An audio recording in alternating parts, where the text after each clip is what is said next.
Greetings, all you Jackson Jennets, and welcome to your daily dose of donkey with Ginger. It's your boy, the Viking Donkey, bringing you some more off-season Steelers talk. Not a lot going on, but hey, last week I complained about baseball. Baseball's back, lockout's over. I'm happy to see that. Good to see that going down.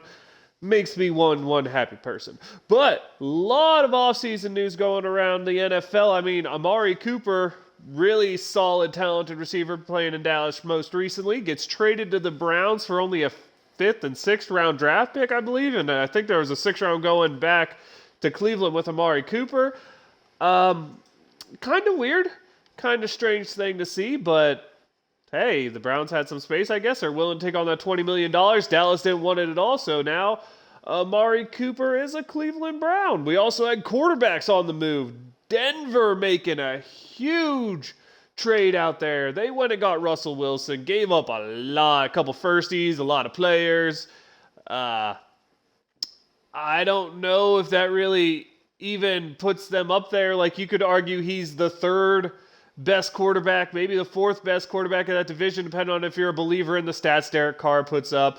How much do you think Herbert's going? He's definitely not above Mahomes. Is that really a huge needle move for Denver, seeing what they gave up to get Russ in there? Don't know. We'll have to wait and see. Hopefully for them it works out pretty well, but had me scratching my head a little bit. Not quite as much as the Washington Commanders going out and trading for Carson Wentz, who is about to be cut. They give up, I believe, 2 third-rounders for a guy who's about to be cut, and you could probably get him at a lot cheaper of a rate than what you trade for to pay him. Not sure what they were doing there. That now puts Indy in the market for a quarterback, although really everyone who knew thought they were in the market anyway. Deshaun Watson, someone finally agreed to put a package together for him. It was New Orleans. They'd like to meet with him and see what's going on. Kind of a risky move there, not knowing what's going on with his legal status.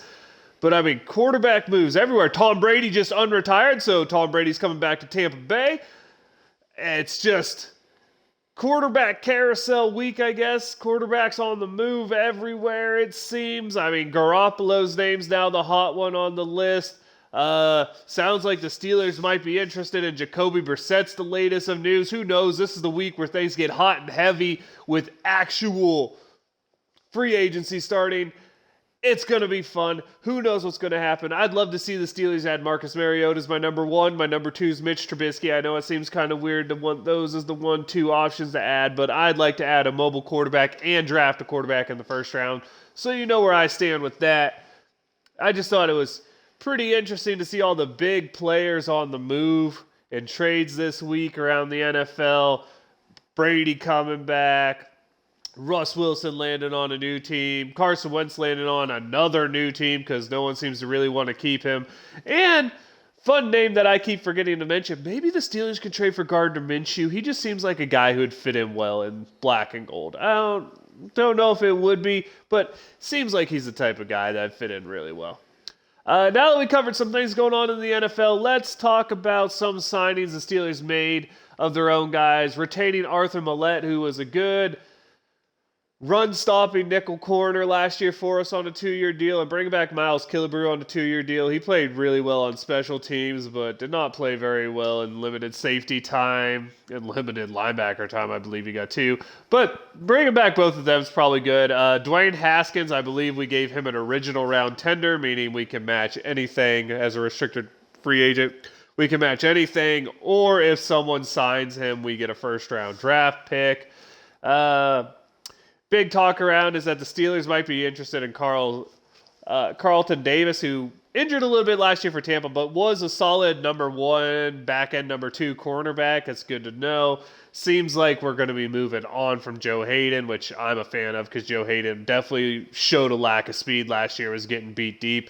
Also, interest in former Pitt standout, current Tampa Bay Buccaneer, about to be free agent, Jordan Whitehead. If they cannot re-sign T-Boogie Terrell Edmonds, would love to see Jordan Whitehead in the black and gold. You know me about Pitt kids coming to play in the black and gold. Would love to see that. That covers most of the rumors. I mean, obviously, Bobby Wagner got rumored to like every team in the NFL when Seattle released him because they're kind of going full bore on a rebuild, it seems, over there in Seattle. See what happens. They just added Noah Fant, Williams, a big defensive tackle, and Drew Lock, in addition to those couple first-rounders and another pick or two in the Russell Wilson trade. Cut Bobby Wagner. Why am I going to call him Bobby Wilson? I don't know what that's about. But a lot of fun stuff going on. Free agency is about to start. It's about to get hot. It's about to get hectic. I was supposed to do receivers this week, but we're going to break down a different position group as spring break for the kiddos, man. Little away time, not a lot of prep time. Plus, everybody in the house is sick, so, couldn't be out there just crunching the numbers. Got to be helping. So, I unfortunately completely spaced. I had to get the receiver stuff done. So, we'll go to an easy-to-cover group because I'm going to give you a position group every week. This week, we're going to go the kicker. And that position group consists of the one, the only, Chris Boswell. Pretty decent on kickoffs this year. Wasn't the best, about mid-pack, which is all, yeah. In terms of kickoffs, as long as you don't give up touchdowns, you're really doing it fine.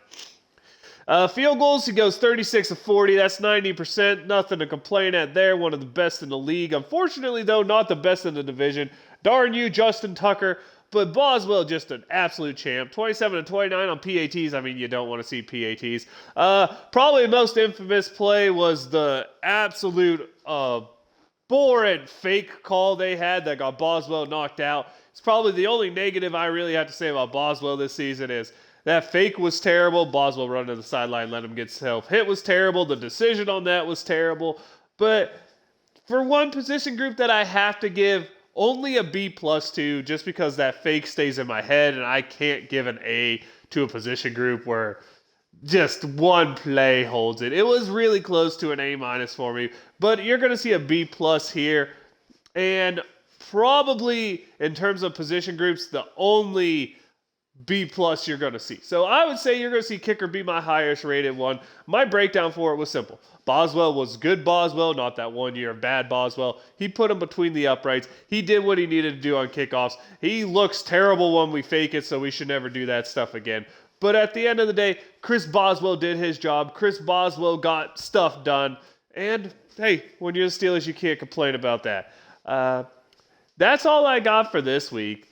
So, time for a shout-out. My shout-out will be to Chris Boswell, because he just went out there, did solid, and it's nice to have faith that a kicker's going to either keep you in the game or give you the win and do everything you need to do. I wish we would have given him a chance to win that Detroit game, but we didn't. That's sad, because Boswell's clutch. I mean, you take out the fact that Justin Tucker's in the AFC, and not just the AFC North, you might be talking the best kicker in the AFC. So you got to love to see that. So that's where my shout-out's going to be. Time to let you know, I am the Viking Donkey. That's Viking_Donkey on Twitch and Twitter. Daily Dose of Donkey with Ginger is the YouTube channel. Tell us what you want to see. Tell us what you want us to break down. Let me know if there's anything pertinent on your mind, because lots of time to talk about lots of stuff, because, well, nothing's going on right now. Maybe next week we'll be loaded up with free agency, but as of right now, it's not going on at all. So, Donk Nation, Steeler Nation, I appreciate your time. Wave them if you got them. We'll be back next week.